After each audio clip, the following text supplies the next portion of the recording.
ndabaramukije bana b'Imana nzima aho muri hose, nonge kubaha ikaze mu kiganiro Imana niyo buhungiro mushikirizwa nanje Pastor Ciza gica kuri K90 TV.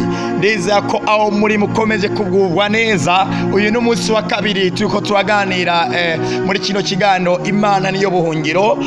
Ndacakomeza kubasigurira kugira ngo mumenye neza niye mpamvu tuzanye iki kiganiro.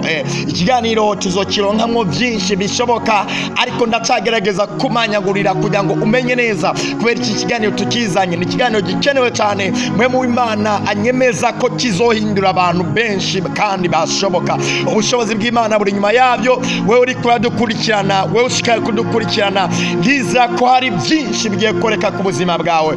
Ariko tubaganira tubona neza rero ingene ikintu cyose, pempoti ibintu byose tubona minosi, pempoti inshuti zacu, pempoti abagenzi bacu, ariko Imana ariyo twoshira hejuru muri byose. Imana ariyo buhungiro bwacu. Twasoma ijambo ry'Imana dusanga muri Zaburi 91 umurongo waho wa mbere. Uyu munsi naho ndagomba ngo tuganire ku murongo wa kabiri muri iki gice nyene. Zaburi 91 umurongo wa kabiri niwo murongo ngomba ko tuganiraho kugira ngo tumenye neza kubera iki Imana ariyo tugomba kugira ubuhungiro bwacu, kubera iki Imana ariyo tugomba kwizigira hejuru y'ibindi bintu byose, kubera iki Imana ariyo tugomba kwizera amande y'ibindi bintu byose, kubera iki tworeka ibindi, kubera iki twokwirengagiza ibindi, ariko Imana tukayiha ikibanza cya mbere mu buzima bwacu. Icambere nabwiye ngo ikiryoshe cyane uko Imana yacu irazi ibyaheze, irazi ibyarenganye, irazi n'ibizoza. Hari umuntu umwe twigeze kuganira arambwira ati Pastor, aho ngereye by'ukuri simbona ingene nzohejo hazoza, simbona ingene ngiye kubaho, simbona ingene ngiye kubandanya, ati simbona ingene abana bagiye kwiga, simbona ingene ngiye gukomeza kuri inzu. Uwo mutura tuganira mbona ibyizigiro byaheze, hamanganira nawe ndamubaza ati mbega nshuti yanjye ufise imyaka ingahe? Ambwira ati mfise imyaka 45. Ambwira ati mfise imyaka 45. Ndamubaza ati mbega nshuti yanjye ndaguma nkubaze nawe unyishure, mbega igihe wavuka mbega nyiryari wari uzi neza ibizokubeshaho y'imyaka 45 maze? Ati mbega warabona ahantu biri, warabona stoke yabyo? Hamuvuga ati Pastor, ati navutse mbona ibizombesha imyaka 45 maze ndabibona aho biri. Ati none vyaheze, ati hamugira ubwo bwoba bwo kugira ngo wibaze ko utagiye gukomeza kubaho. Arambwira ati Pastor, by'ukuri ibyo ntavyo narinzi. Ati sawa rero, Imana yo yarizi ibikubeshejeho imyaka maze irazi naho ibizokubeshaho imyaka usigaje, irazi aho biri, irazi bizotuma abana bawe biga aho biri, irazi bizotuma nabo babaho, irazi aho biri. Imana izi byarenganye, izi nibizoza. Wowe tuvugana uyu munsi uzi uyu munota ugezeko, uzi isaha ugezeko, ariko amasaha ari imbere ntayuzi, ariko Imana irayazi. Ragabadeya, niyo mpamvu tugomba kugira Imana ubuhungiro bwacu. Nabwiye umuntu umwe ati ndugu yangu, pempoti byo kugwanya, pempoti nabo kugwanya, menya ngo bikugwanya n'ibiremwa, ariko utugwanira nawe n'umuremyi. Ndugu yangu ibiza bikugwanya ivyo n'ibiremwa, ariko utugwanira ni muntu umuremyi. Ndugu yangu, Imana niyo yaremye byose, Imana yose byose, yagira ikigukanga, yagira ikikujugumiza. Gira Imana ubuhungiro bwawe, hamumenye ngo Uhoraho niwe gihome kinkingira. Ilimatapata, Uhoraho niwe gihome kinkingira. Asitaya. Dusome ijambo ry'Imana. Navyo ko dusoma Zaburi 91 umurongo waho wa kabiri. Ndasoma mu izina rya Kristo. Hambwira ngo ndabwira Uhoraho n'urubuhungiro bwanje, n'igihome kinkingira, Imana yanje nizigira. Haleluya, haleluya. Ndavuga ngo ndabwira Uhoraho ati wowe urubuhungiro bwanje kandi ndakwizigira, kandi uri igihome kinkingira. Ndakunda Dawidi cyane. Wamaze Pastor, kubera iki Dawidi yazavuga ngo Uhoraho urubuhungiro bwanje. Natanga ndabwira ngo igisigura tuvuze ubuhungiro, gisigura ngo hari intambara urimo. Mbwa aho hantu bita ubuhungiro, gisigura ngo bya bintu ntibishoye kugusangayo, bimwe byariko biraba nibyo gusangayo. Gisigura ngo wabihunze. Ico nico bita ubuhungiro. Rero nagomba mbwira ngo mu Mana twararose ubuhungiro. Mbwa wamaze ati Pastor, none tugeze mu Mana mbega twahunze iki? ugiye gusoma ijambo ry'Imana turabona umugabo yitwa Lusuferi. Lusuferi ngo yari umumarayika mukuru mu ijuru. Lusuferi ngo yarasanze amababa, hama ngo icyo gihe haduka ubwibone muri we. Lusuferi yibwira ngo ndagomba kuzamuka, hama ngo nguze ingoma yanjye, hama ngo ingane n'iy'Imana, ati ingane n'isumba byose. Imana yavuze ngo sinzemera umuntu n'umwe dusangira icyubahiro cyane. Imana imaze kwibona ifata Lusuferi imutiburira mu isi. Hama Lusuferi ageze mu isi ababazwa cyane n'ingene Imana yaremye umuntu kandi kare mu muntu basa. Hama Lusuferi agerageza kugira ngo afate umuntu amukure ku bwo bwiza bw'Imana, amutandukanye n'Imana.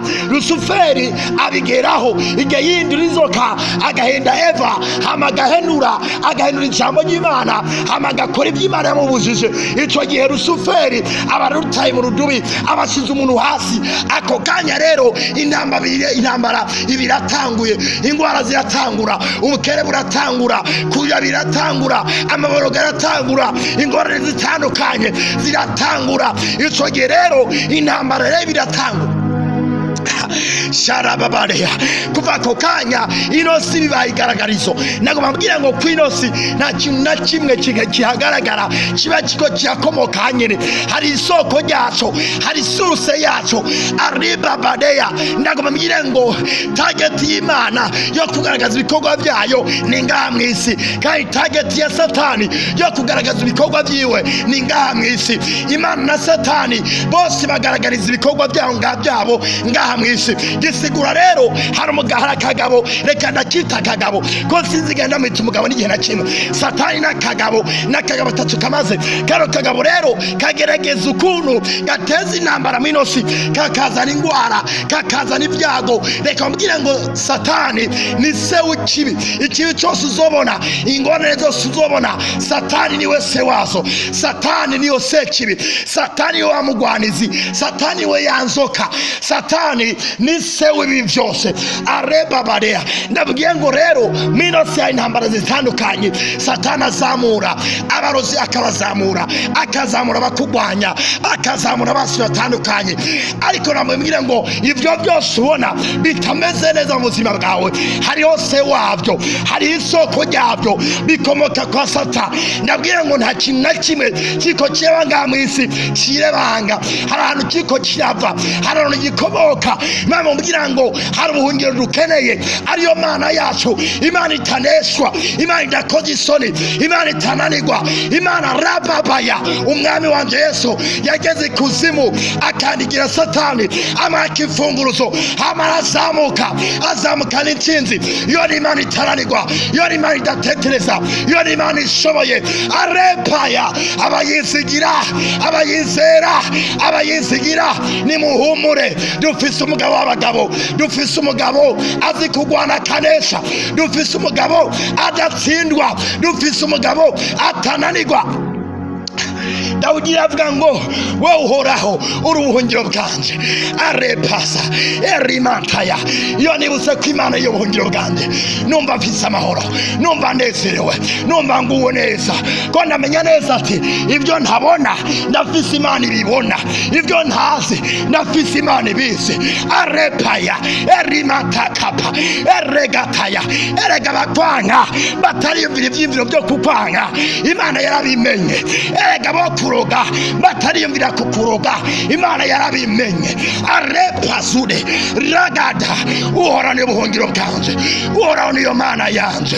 Bene ati Imana bagire neza cyane, muno mugisha cyane. Uyu ni umunsi wa kabiri tuganira, tuzongera tugane ku munsi wa gatatu, kandi Imana ibiheshe umugisha cyane. Zamura ibiganza bigende gusengera.